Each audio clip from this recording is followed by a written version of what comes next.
faktor penyebab batu ginjal tuh ada 4. Kopi, coklat, teh itu mengandung oksalat tinggi, paling tinggi kopi. Yang kedua coklat.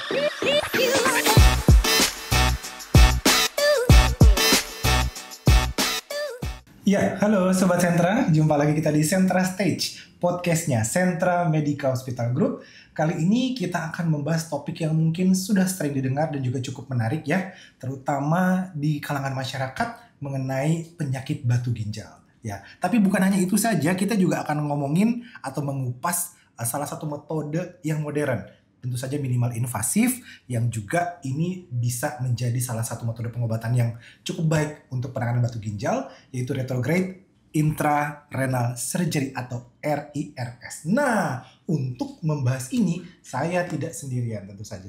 Sudah ada special guest kita. Ya, narasumber kita pada kesempatan ini itu Dr. Seto Haryaji Harhanggoro Setiaji. Waduh, mantap, spesialis urologi. Apa kabar, Dokter Seto? Baik, Dokter Helmi. Luar biasa, alhamdulillah dok ya, sehat-sehat selalu. Nah, dokter, kita ini akan membahas topik yang mungkin dokter sudah sering banget ya menemukan baik di lapangan, di tempat praktek seperti itu. Tapi mungkin kita perlu menjelaskan kepada masyarakat, kepada Sobat Sentra itu sendiri.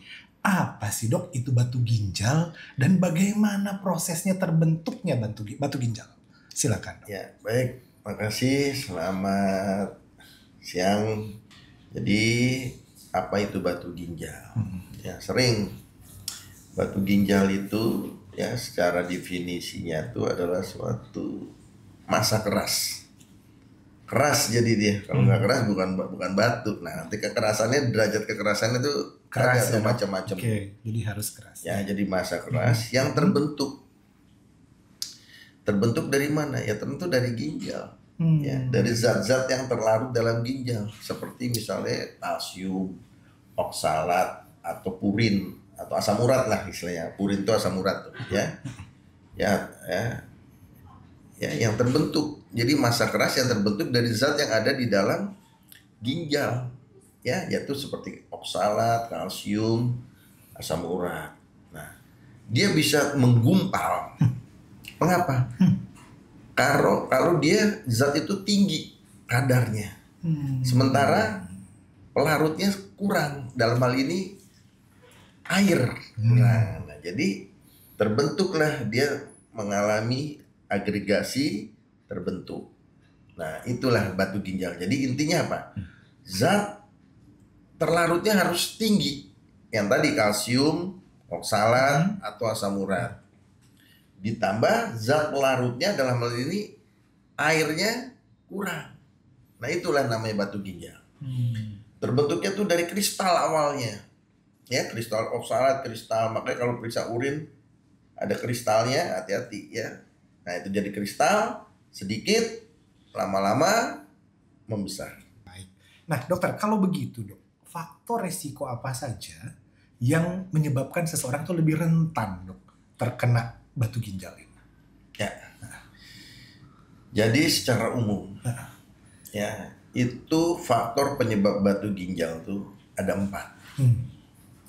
Pertama tuh adalah faktor dari jumlah cairan yang kurang.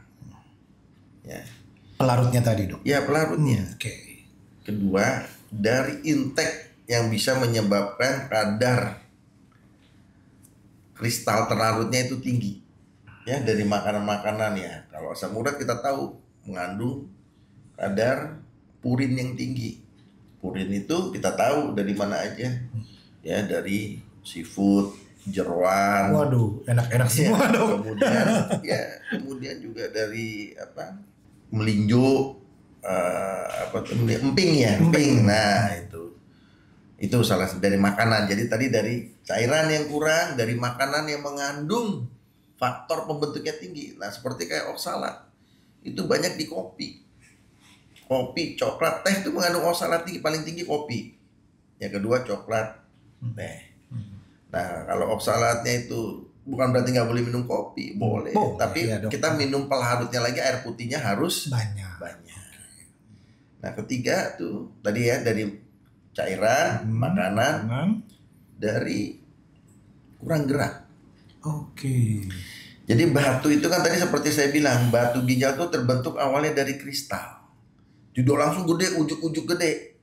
Kecil. Nah kalau kita banyak, udah minumnya cukup, makanannya dihindari, tapi kemudian gerak kurang, jadi dia lebih banyak mengendap, seperti nanti saya jelasin ginjal tuh ada kamar-kamarnya. Dia ngendap di kalik inferior, dia ngendap terus di sini, lama-lama gede ini kalik inferior ini, dia ada 9 kamar. Tapi kalau di sini dia akan turun. Nah kalau turunnya ke ureter, kalau turunnya ke bawah repot. Ya karena dengan olahraga loncat-loncat bisa aja dia yang kristal ini keangkat ke atas, kemudian bisa turun ke ureter. Jadi faktor kurang gerak atau mager. Waduh. Itu pengaruh. Ya pasien-pasien yang kurang gerak biasanya obes ya, nah itu juga.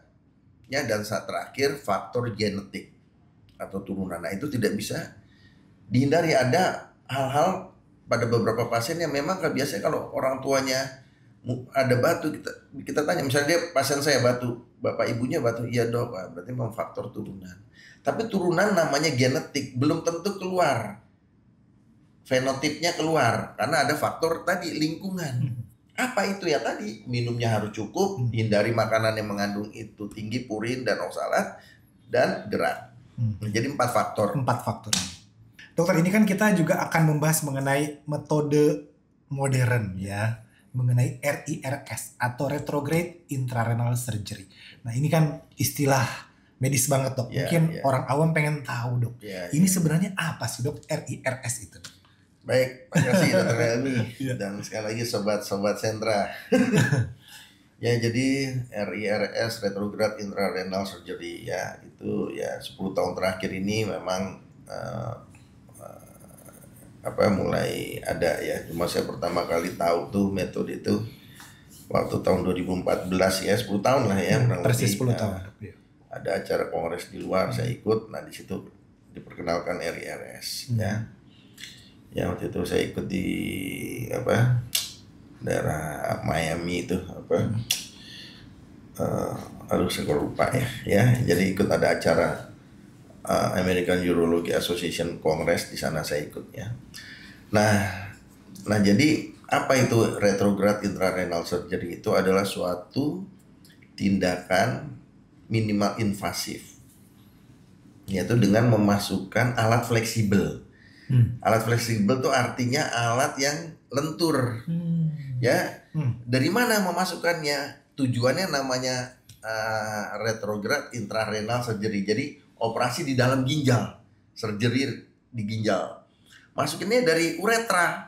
Ini kalau ini laki ya, kalau itu kan perempuan, dari uretra ke buli-buli ke ureter baru sampai ke ginjal. Jadi alat ini diperuntukkan untuk operasi di ginjal.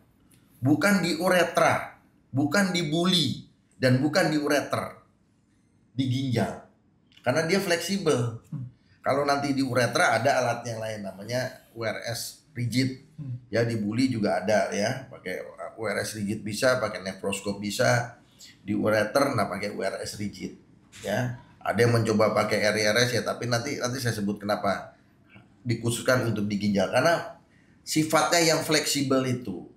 Ya, jadi itu. Jadi intinya tuh adalah alat fleksibel. Kalau kita tahu endoskopi itu fleksibel, usus bisa lari-lari sampai kemana.